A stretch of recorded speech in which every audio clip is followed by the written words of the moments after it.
رسول کہ جب مارکہ حق و باطل آیا تو کبھی کبھی ایسا بھی ہوا کہ رسول پریشان ہو گئے، اللہ کے نبی پریشان ہو گئے۔ پریشان کس لیے ہوئے؟ انہم قد کذبوا،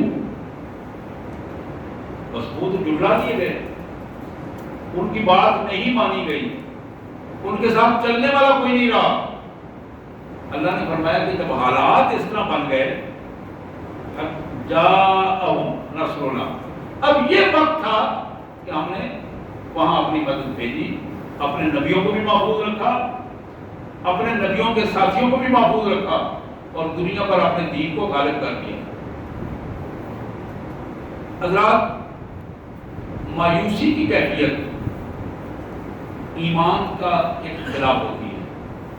ایمان ہمیشہ امید کا دین ہے، ہمیشہ ہم نے اللہ سے اس کی رحمت کی امید دلاتا، اور ایمان کے ساتھ امید بڑھتی چلی جاتی ہے۔ اللہ کے بندے جب اللہ کے راستے پہ نکلتے ہیں تو وہ امید ہی ہے اللہ کی رحمت کی، اللہ کے وعدے کی امید ہے جو انہیں اور زیادہ قدم بڑھانے پر اور قدم تیز کرنے پر آمادہ کرتی ہے۔ اور یہی لوگ جو میدان بدر میں موجود تھے، 313 تھے، آپ کے علم میں ہے، سامنے 1000 بندہ تھا۔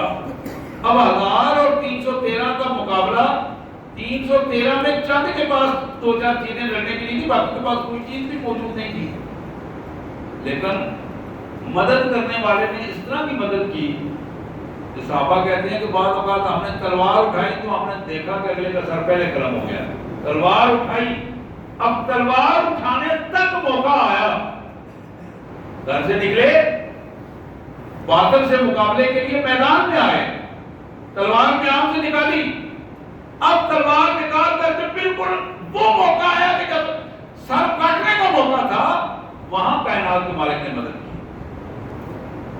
یہ وہ کیفیت ہے کہ جب بندہ اپنے اللہ پر توکل کے پیک پہ پہنچ جاتا، توکل اپنی انتہا پہ ہوتا ہے، اعتماد اپنی انتہا پہ ہوتا ہے، بندہ آخری لمحات میں بھی ڈگمگاتا نہیں، اپنے اللہ پر اعتماد کرتا ہے، تو وہاں اللہ کی مدد اس کے ساتھ ہوتی ہے۔ اور جہاں بندہ یہ کہے کہ جتنے تک راستہ آسان ہے اللہ کی طرف چل پڑو، اور جب راستہ تھوڑا سا مشکل ہو جائے تو راستہ بدل لو، تھوڑے سے کانٹے آ جائیں تو دوسرے راستے پہ چل پڑو۔ جب بندہ مومن سہولتوں کے راستے تلاش کرتا ہے، آسانیوں کے راستے تلاش کرتا ہے، تو پھر اس کے لیے کامیابی نہیں ہوتی، پھر وہ منافقت کے راستے ہوتے ہیں۔ کامیابیاں ہوتی ہیں کہ بندہ مومن حالات مشکل ہو یا آسان ہو، مضبوطی کے ساتھ اپنے قدموں پہ کھڑا ہو، مضبوطی کے ساتھ کھڑا ہو۔ علامہ اقبال مرحوم نے بڑی خوبصورت بات کہی تھی، تقدیر کے پابند نباتات و جمادات۔ یہ نباتات ہوتے ہیں، فصلیں، انگوریاں، یہ چھوٹے چھوٹے پودے وغیرہ، اور پتھر، اور یہ نباتات و جمادات، یہ مٹی، روڑے، یہ تقدیر کے پابند ہیں۔ تقدیر کے پابند نباتات و جمادات، مومن ہے فقط احکام الہی کا پابند۔ مومن کا تعلق اپنے رب سے ہے، اس کو یہ سوچنے کی ضرورت نہیں کہ تقدیر کیا ہے، اس نے تقدیر اپنے ہاتھ میں لینی ہے، اور وہ کیا ہے؟ جو اللہ کا حکم اس کے مطابق اپنے آپ کو ڈھال دے، یہی اس کی تقدیر ہے، یہی اس کا فیصلہ ہے۔ تو میں یہ عرض کر رہا تھا کہ کتنے ہی ایسے لوگ آئے، یعنی آپ حیران ہوں گے کہ مسلمانوں کی تعداد بعض غزوات میں 10,000، 30,000، مقابلے میں 3-3 لاکھ فوج، لیکن کائنات کے مالک نے ان کو پھر بھی فتح عطا کی۔ اس لیے کہ اصول کیا ہے؟ کم من فئۃ قلیلۃ غلبت فئۃ کثیرۃ باذن اللہ۔ اللہ کو ماننے والے کبھی بھی دنیا میں زیادہ نہیں ہوتے، تھوڑے ہوتے ہیں۔ فئہ قلیلہ ہے، تھوڑا سا گروہ ہے، لیکن وہ تھوڑا سا گروہ جب جم کر کھڑا ہو جاتا ہے، پورے قد کے ساتھ کھڑا ہوتا ہے، اپنے پاؤں پر کھڑا ہوتا ہے، تو دنیا جو ہے وہ کانپ جاتی ہے اس کو دیکھ کر۔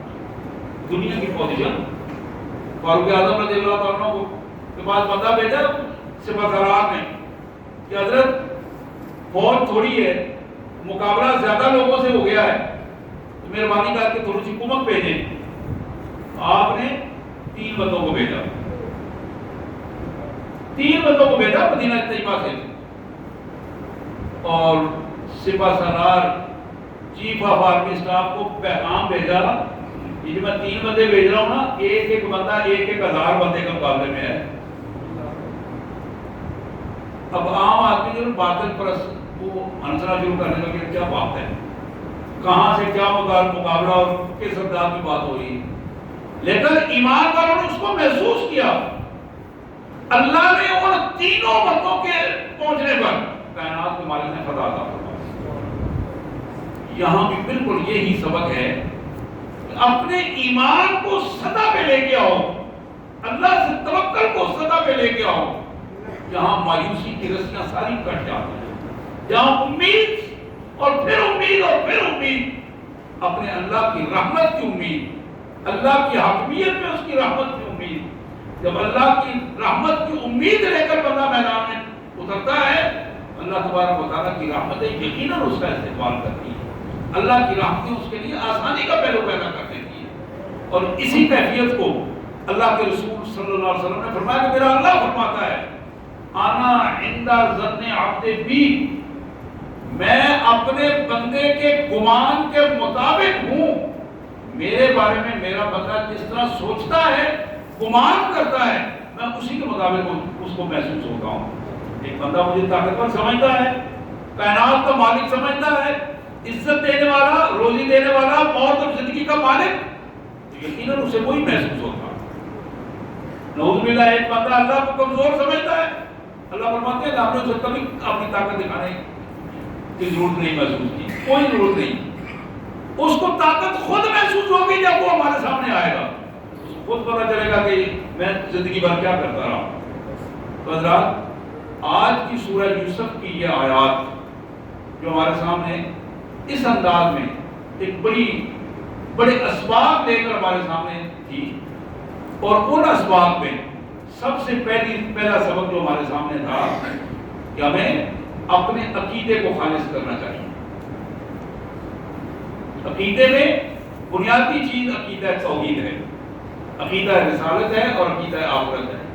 ان کو جتنا ہم مخلصانہ انداز میں حاصل کر لیں گے، ہماری قوت اسی انداز میں بنے گی، جمے گی اور نتائج بھی ملیں گے۔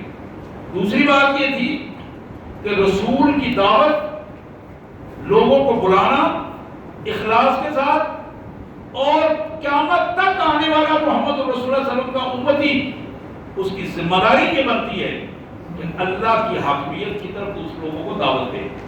یہی دعوت رسول کی دعوت ہے صلی اللہ علیہ وسلم، اور یہی دعوت آنے والے ہر فرد کی ہے محمد رسول اللہ صلی اللہ علیہ وسلم کی طرف سے اور اللہ کی طرف سے جو اس کی ذمہ داری ادا کی۔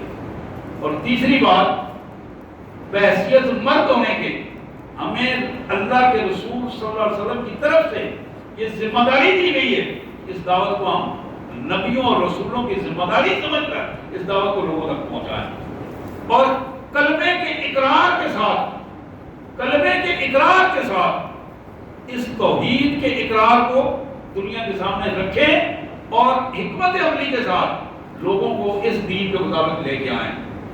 اسی طرح جو چوتھی بات ہمارے سامنے آئی، حق اور باطل کی آمیزش میں کبھی بھی اللہ کی رحمت کا، امید کا دامن نہ چھوڑیں، مایوسی سے بچیں، امید کا دامن نہیں چھوڑیں گے، اللہ کے قانون کے مطابق، رسول اللہ کے طریقے کے مطابق اپنے آپ کو ڈالیں گے، اللہ کی رحمتیں آپ کا استقبال کریں گی، اور ہمیشہ نبیوں کے طریقے پر اللہ تبارک و تعالیٰ مدد فرمائے گا، اور امت مسلمہ کامیابیوں کے اسٹیجز طے کرے گی۔